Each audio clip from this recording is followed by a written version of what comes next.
Sir, ये बताइएगा कि जिस तरह इंडिया की तरफ से कार्रवाई की गई है, पाकिस्तान पे हमला किया गया है और पाकिस्तान ने भी उसका भरपूर जवाब दिया है, लेकिन मुख्तलिफ हमलों में मस्जिदों को निशाना बनाया गया है और आम सिविलियंस को निशाना बनाया गया है। क्या कहेंगे आप?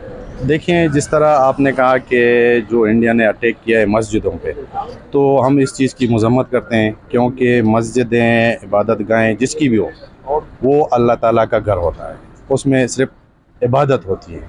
उसको निशाना करना और इसी तरह जो शहरों को निशाना बनाना, उसमें मासूम जाने जाती हैं, ख़वातीन होती हैं, बूढ़े होते हैं, तो ये बिल्कुल सरासर वो कहते हैं इंसानियत के ख़िलाफ़ वर्जी है। अगर इंडिया इसी तरह अज़ाइम करेगा तो उसको वही जवाब मिलेगा जो हमारी पाक फ़ौज ने दिया है कि उनके 5 तैयारे गिरा दिए हैं। तो ये तो ज़ाहिर है इंडिया को अभी ख़ुद सोचना चाहिए कि मैं कितनी जानें और लूँगा, कितने लोगों को शहीद करूँगा, कितने बच्चों को मारूँगा।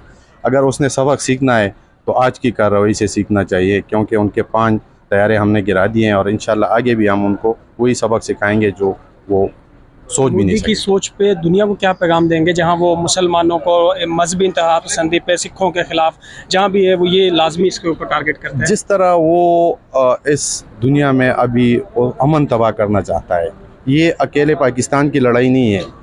इस टाइम मैंने आपको ये कहा कि जिस तरह आप देखें कनाडा में उन्होंने सिखों के ख़िलाफ़ काम किया है, आरएसएस, और अमेरिका में किया है, तो ये तो ज़ाहिरी बात है उनकी सोच, वज़ीर आज़म की सोच, नरेंद्र मोदी की वही सोच है दहशतगर्दी।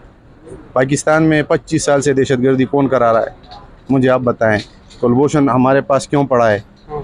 वो तो ज़िंदा सबूत है ना। देखें, इंडिया का चेहरा हमने दुनिया को दिखा दिया है, लेकिन अभी पता नहीं है कि दुनिया क्या समझ रही है, ये दहशतगर्दी कौन करवा रहा है, क्यों हो रही है। हमारे मुल्क में देखें मस्जिद सेफ नहीं है, तो ये दहशतगर्दी कौन करा रहा है? यही इंडिया करा रही है। इंडिया की सोच है, मोदी की सोच है।